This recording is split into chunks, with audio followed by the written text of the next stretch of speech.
Ruang Hening, Ruang Sejuk. Rabu, 9 Maret 2022 dalam Minggu Prapaskah yang pertama. Bersama saya Leon dari Paroki Santo Stefanus Surabaya.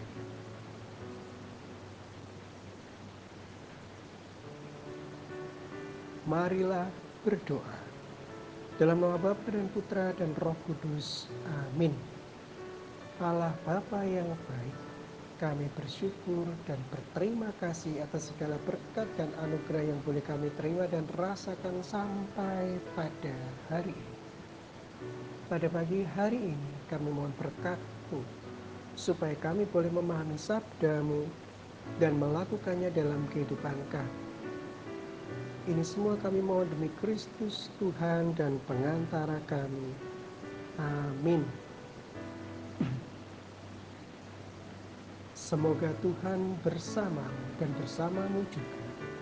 Inilah Injil suci menurut Lukas.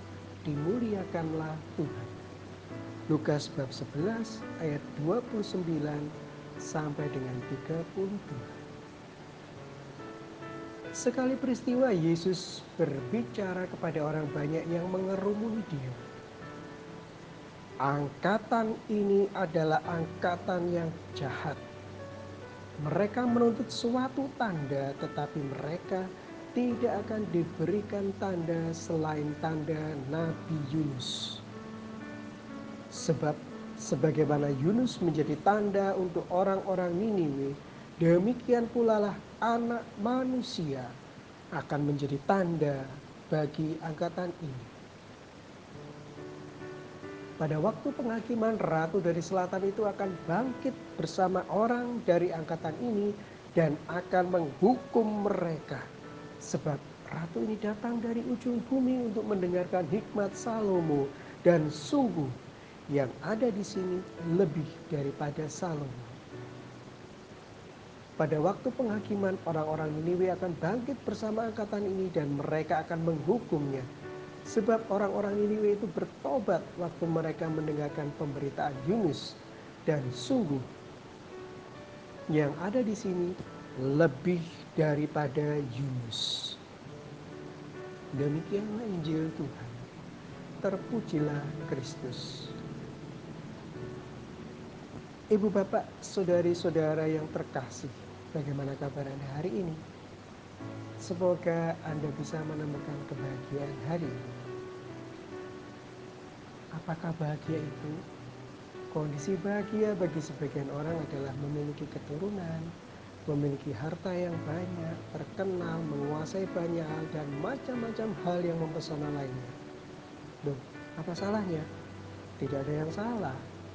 Namun, ketika orang hanya terfokus pada hal-hal yang tampak dan mengabaikan apa yang diajarkan oleh Tuhan Yesus, maka pencarian orang untuk mendapatkan itu semua akan sia-sia belaka. Orang kaya raya, cantik, ganteng, terkenal, mampu menguasai banyak hal, dikenal sebagai expert, pada akhirnya akan membuat orang itu tidak menjadi puas. Akhirnya dia akan menderita. Ini dalam dan hanya dimengerti secara iman. Karena logika manusia pada awalnya akan menolak hal ini. Pada suatu ketika, bahasa Jawanya, saat orang itu kecentok dengan sesuatu, maka dia akan terluka dan melukai orang-orang di sekitarnya. Tuhan Yesus mengingatkan dengan jelas bahwa sebagai murid-Nya, kita tidak perlu mencari tanda-tanda keajaiban. Seolah-olah Tuhan Yesus adalah dukun yang mampu mengubah semua pada kehidupan orang dan menjadikan sesuai dengan keinginan orang itu. Bukan, Tuhan Yesus tidak mengajarkan itu. Yang diminta oleh Tuhan Yesus adalah pertobatan. Persembahan yang diinginkan oleh Tuhan Yesus adalah hati yang remuk redam oleh pertobatannya dan kembali percaya kepadanya 100%, bahkan kalau perlu 1000%. Bagaimana bisa menuju kepada pertobatan yang mendalam? Bagaimana kita bisa sampai pada keadaan hati yang remuk redam karena pertobatan? Gereja Katolik yang suci memberikan waktunya kepada kita. Masa Prapaskah ini dikenal sebagai masa retret agung pribadi lepas pribadi. Gereja suci mengajak kita untuk mawas diri, meneliti batin, melihat dalam semua perjalanan hidup kita di dunia ini. Melihat lebih dalam, dan lebih dalam lagi. Apakah sudah sesuai dengan 10 perintah Allah? Apakah sudah melaksanakan 5 perintah gereja? Dan yang terutama, menurut ajaran Tuhan Yesus sendiri, apakah kita sudah melakukan hukum kasih dalam kehidupan kita? Mas sampai mikir memberi renungan ke mesti. Mas, saya punya musuh bebuyutan. Kalau ketemu dengannya rasanya memuakkan. Orang itu berkali-kali mengata-ngatai perilaku saya dengan jahat. Ibu bapak saudari-saudara yang terkasih, asap tidak akan ada jika tidak ada api.